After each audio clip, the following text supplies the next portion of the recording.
Dialogue requires that we pay attention, that we develop and use our ability to observe.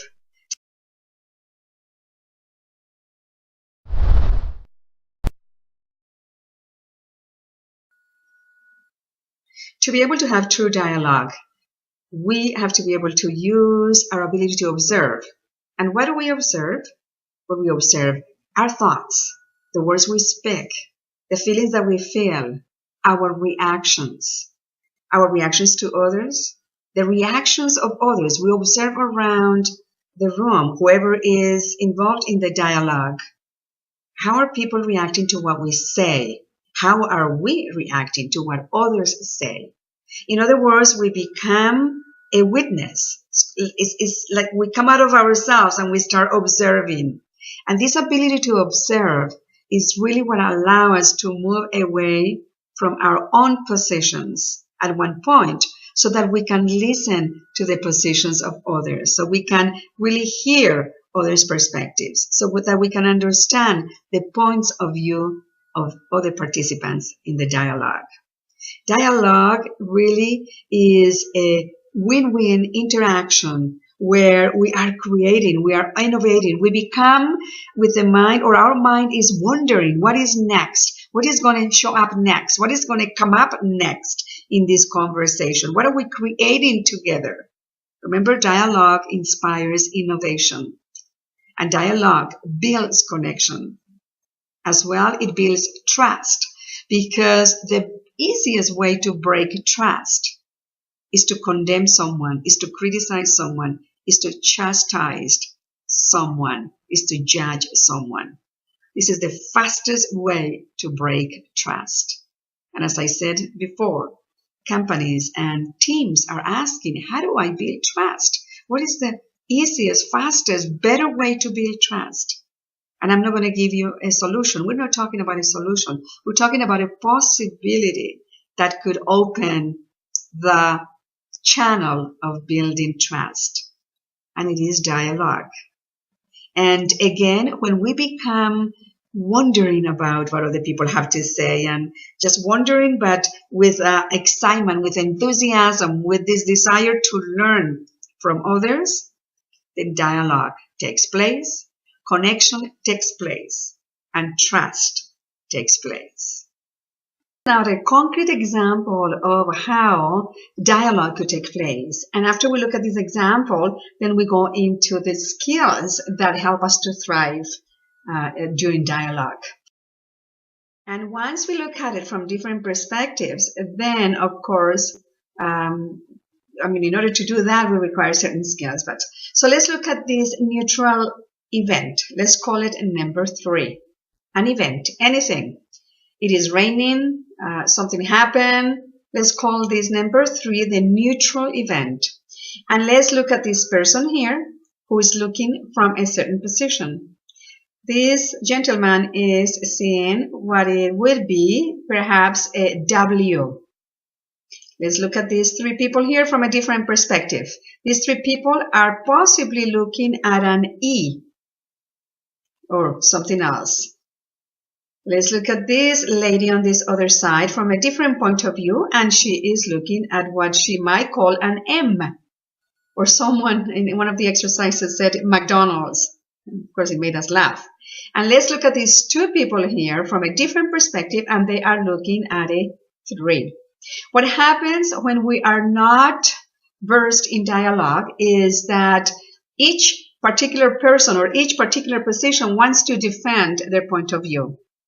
And when we are in positions where we don't want to let go, where we don't want to open up to see something different, where we don't open up to see why this person here sees a W instead of a 3, or why these 2 people here are seeing an E instead of an M. When we don't open up to look at the perspectives of other people, that's when we lose a lot of information, we lose a lot of wisdom from other people, we lose a lot of experience from other people, knowledge, ways of looking at situations, ways of solving problems, ways of coming to a better decision making, and so on.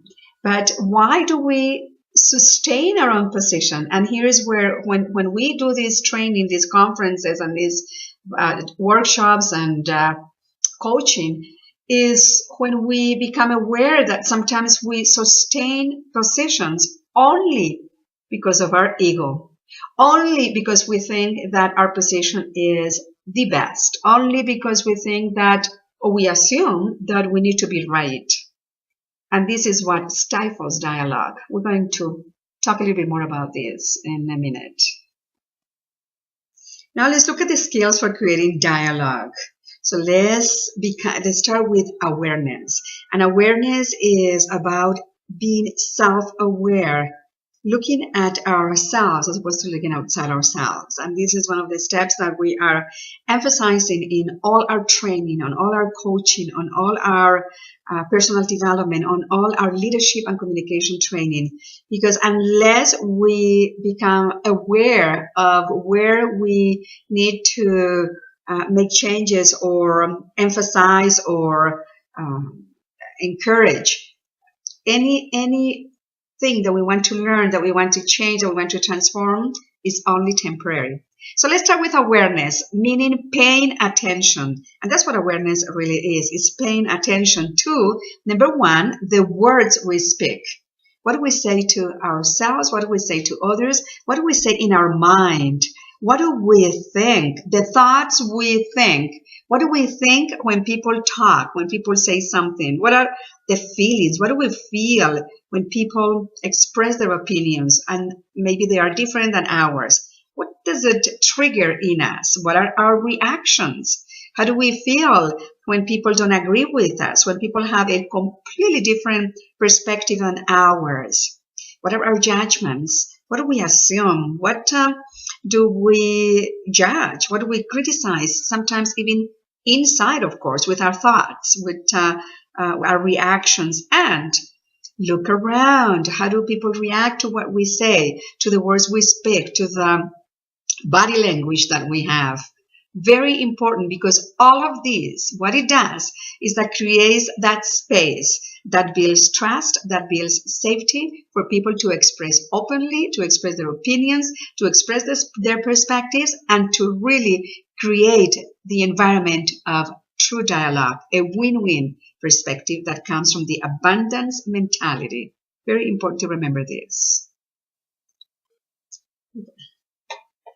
So now that we look at the event, metaphorically speaking, looking at a three from different perspectives and how different positions saw either a W, an M, a 3, or an E, let's now look at the skills and abilities that help us to thrive on the dialogue, or to apply dialogue, which is the ability to really go into understanding the different perspectives, not only understanding, but being able to see it from above, like the eagle vision. And the eagle vision, there is no coincidence why an eagle is the symbol of leadership, because an eagle flies very high, where he can see everything with an open-minded, with he has a vision that is 360 degrees. And really, from my perspective, wouldn't it be great to have a 360-degree vision where we can see not just one view, one way, one side, but when we can see and enrich ourselves with different perspectives. And believe me, it doesn't mean that we cannot have convictions, or that we cannot assure that the best decision is coming. What happens is that we open up to enriching a view that could give us even better decision making. And so here's what we're going to look at. The 4 skills that help us to thrive in dialogue. And let's start with the first one, which is suspending personal positions. As we looked in the graphic, when we attach to one position, we stop ourselves from opening up and understanding the positions of others, and therefore missing on a lot of information that others could have, experience that others could have, views of the world that others could have, and then stifled innovation and creativity. Number 2, identifying assumptions. What are our assumptions and what are the assumptions of others? What do they believe? What do they come from? What cultural assumptions do they have? What religious or political, spiritual assumptions do they have or do we have? And how we react to those assumptions? What are our reactions? So being observant of this and identifying assumptions to clarify. And I could give you many examples of, and just one little example. This is a very elemental example, but I'm going to give it to you. I was in a van with my grandchild, 3 years old, and he said, I am bored. And I only asked him, what does bored mean to you? And he says that I am hot, that the van is hot. Imagine, I had a different assumption of what the word bored meant, but he expressed what he meant by being bored. And this is what I mean identifying assumptions. It really helps us to clarify and to understand where others are coming from. Now, listening, really listening, is the key to perspective. Because when we listen with our mind, heart, and ears, then we really understand where others are coming from. When we listen with no judgment. Is it easy? Of course not.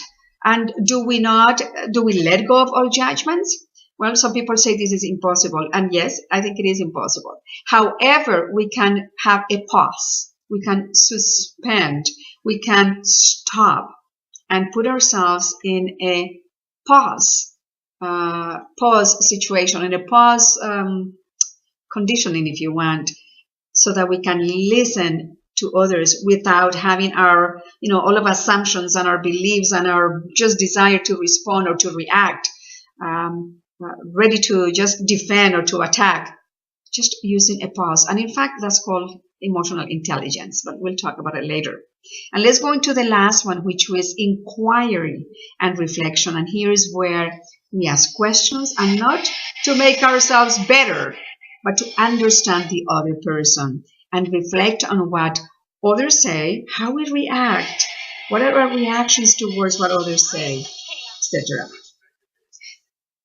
Now let's look at two types of communication. Let's look at dialogue and discussion and see how they are similar or different. Of course, you will find out that they are different. And let's look at the differences and how, when we look at the differences, we can appreciate why one or the other is used in a particular scenario. And here's what we can look at. Let's look at dialogue. Well, dialogue is created to inquire in order to learn. On the other side, discussion is to tell, sell, or persuade. That's the intention of a discussion. Let's come back to dialogue. The intention of dialogue is to unfold shared meaning. And we already mentioned that shared meaning is probably more, well, it has more perspectives, it has more points of view, it has more ways of looking at things. So obviously, from our perspective, is more valuable for innovation and creativity. Now, on the other side, discussion is, the purpose is to gain agreement from one meaning. Very, very narrow-minded, if you want, from our perspective. Now, let's look at dialogue. Dialogue, the purpose is to integrate multiple perspectives, whereas in discussion is to evaluate and select the best, and normally fairly soon. It's done fairly fast, and normally the evaluation, the perspective that is chosen is the one that is in power, or the person that yells or screams or speaks louder, unfortunately. Now let's look at a dialogue. The purpose of dialogue is to uncover and examine assumptions. And we already know what happens when we examine assumptions. We understand people in a very authentic way, more so than assuming and trying to make up assumptions of others when we don't even discover who they truly are or where they come from. Whereas let's look at discussion is to justify and defend assumptions. Remember, we are holding on to our position because we are right, because we have the best answer, and so our job is to justify and defend our assumptions. Let's move into dialogue again. It's to create an environment of trust and open expression of ideas in a soft manner, in a safe manner, and also soft if you want. And this is very important because many team leaders are now asking, how do I build trust? What do I need to build trust? And even in families, how do we build trust in a family? That's a very important issue. Now let's look at discussion. Discussion normally blocks self-expression as it could prompt fear of rejection, judgment, criticism, and often downplays the value of others, of other ideas, because it is the one that is in power, the one that believes he's right, or he or she is right, the one that has a bigger ego that gets hurt, and that's the downside of discussion as opposed to dialogue. Which one do we prefer? Which one is the most valuable? Which one needs to be used in a particular situation? That is to be decided, but decided with a conscious awareness.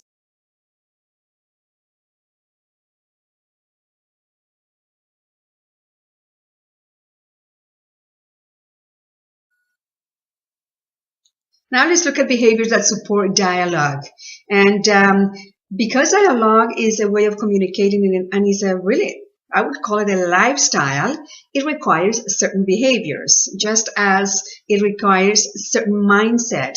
So let's look at it. Let's go into, let me see here, the first one, which is the first behavior, which is a suspension of position or opinion of judgment. In other words, we already saw the example where we have the number 3 as the neutral event, and how we can suspend our judgment and positions. Now, when listening and speaking, we could do this. When we do this, not only do we get to listen to others, but others also start listening to us. And I think this is a very valuable point, is that sometimes it's not only necessary to listen to others, but to really create that environment where others want to listen to us. And this is one way. Let's go into number 2, which is to respect differences. And here is where we have the mindset that everyone has essential contribution to make. And it is to be honored for the perspective that only that person can bring. In other words, if someone comes from a different culture, different education, different background, different way of looking at the world, they will bring something that will enrich our way of looking at whatever it is that we're looking at, or whether we're solving a problem, whether we are creating something, whether we are resolving a conflict, or so on. Let's go into the next one, which is the role and status suspension. This is very important because it's very common that as part of a team, there will be someone who is a leader, or maybe in the family, someone who is in authority, or in a group, someone who perhaps believe that they have more power because they have more education, or have more money, or have more a better appearance, for whatever. We all know how ego works, and how some people will use ego to really use power over, or put others under power under. And this is when it comes, and I think it was in another video that I talked about, some of the blockages to have dialogue are either ego or intimidation. In other words, someone is intimidated by someone's power, or someone wants to really use their power during the conversations. I think I talked a little bit too much about this one, but it's a very important point. Let's look at the next one, which is balancing inquiry and advocacy. And it is expressing our own views and perspectives to make assumptions and relationships visible to others. In other words, not only are we there to question and to find out from others, but to really bring our perspective. And this is only possible, again, when the other 3 points are used in the dialogue session. Otherwise, we won't have the ability to express our opinion, or if we express our opinion, we're put down and shut up, or people are not paying attention. So yeah, it's a combination of all of these 4 that makes this happen. And finally, to focus on learning. This is a very important one, because unless we are focused on learning from others, which is really a humble attitude of a leader nowadays, or always, but more so talked about the new paradigm, when we are humble to know that we can learn from everyone, that everyone has something to teach us, something that we can learn from, then dialogue could happen. And again, this is about being humble, and humble in a sense of knowing that the more humble we are, the better decisions, the better solutions, the more innovation, the more creativity will take place. Because this is a trite sentence, but two heads think better than one. And if we apply and if we adopt these behaviors, chances are we will be able to have dialogue with as many people as we meet. And this is really a trait of leadership. And why not? Let's apply it. All of us are leaders. And leader is someone who impacts the world without having to change others, but only looking at him or herself.